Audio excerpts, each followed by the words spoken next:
The research is clear. We actually suck at catching lies. The average person sucks at it, even trained police officers aren't great, and emotionally intelligent people with high IQ are actually the worst at detecting lies. And given that we're lied to between 10 and 200 times a day, knowing how to spot a lie is now a necessity. If you're new to this channel, I'm Sanjeev. I'm a cognitive scientist from UC Berkeley looking for evidence-based ways to communicate and connect with the people in our lives. Today, we're gonna break down 6 subtle signs that someone's lying to us, grouped into 3 unique strategies that are gonna give us a way better chance at catching the next lie we hear. The first strategy to spot a lie is using emotional response. We know that lying can trigger emotions like excitement, fear, guilt, and those emotions leak out in the form of 2 key signs that we can look for. Here's the first one. In her book, The Body Language of Liars, Dr. Glass explains that when someone's nervous or afraid, it causes fluctuations in their autonomic nervous system. They feel itches, tingles all over the body that lead to our first sign,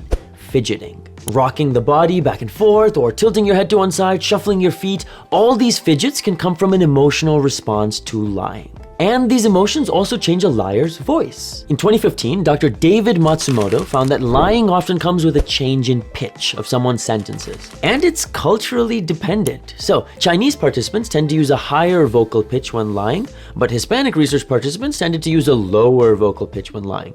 Isn't that wild? So if someone's talking to us and we're a little sus of them, watch out for a pitch or a fidget that's different from their usual, because wee woo might be the emotional response from a lie. Our second strategy is looking for the cognitive response. We know that lying requires more brain power than telling the truth, right? It uses working memory, cognitive control, shifting attention, all to keep the facts straight. And this cognitive load leaks out through these next 2 signs. The first is in our eyes. Our eyes move in 4 different ways, okay? This is 1, this is 2, that's 3, and the 4th is called a saccade. It's when our eyes jump from one point to another, right? It happens when we're reading, when we're looking around a room, or when we're searching through our long-term memory. Now, Professor Aldert Vrij is the authority of lie research, okay? He's like the Thanos for liars around the world. And in 2014, he found that liars had more saccadic eye movement than truth tellers. They're searching their memory for the story, for the facts, and that mental work shows through their eyes. Okay, but what if someone's wearing sunglasses and I can't see their eyes? Well, the cognitive response also comes out in one other way.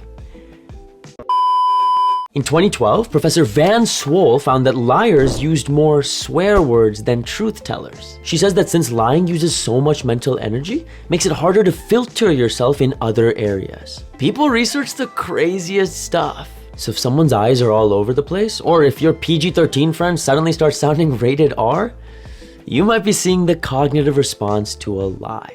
And finally, our third strategy is using self-presentation. Harvard professor Bella DePaulo says that liars are concerned about their image, so they want to distance themselves from their lies, which manifests as 2 super interesting signs we can look for. The first is pronouns. In her research, Dr. Van Swol found that liars used way more third-person pronouns than first-person. Like, oh, this gift is great, instead of saying, I like this gift. It's a way for a liar to avoid ownership of their words. But an even more subtle sign of self-presentation is when someone's overcompensating. The Body Language of Liars book also warns us about phrases like, honestly, I want to be honest with you, let me tell you the truth. Dr. Glass says that these phrases can be signs that bro's trying a little too hard to convince you of his honesty, to present an honest image. So if we see one of these 6 signs, what should we do? Well, author Pamela Myers notes that one sign just isn't enough. We gotta look for multiple signs before making a judgment. And even if there are multiple signs, jumping to a conclusion doesn't help anybody. It's better to start an open conversation with the other person. Hey, are you being dishonest with me? And if so, why did you feel the need to? That's a difficult conversation to have, I know, because it could turn into a conflict with arguing, mean comments. And if you're worried about that, this video is all about conflict resolution. How we can diffuse those comments, those tense moments, make a conversation more productive for everyone. Good luck. We'll talk soon.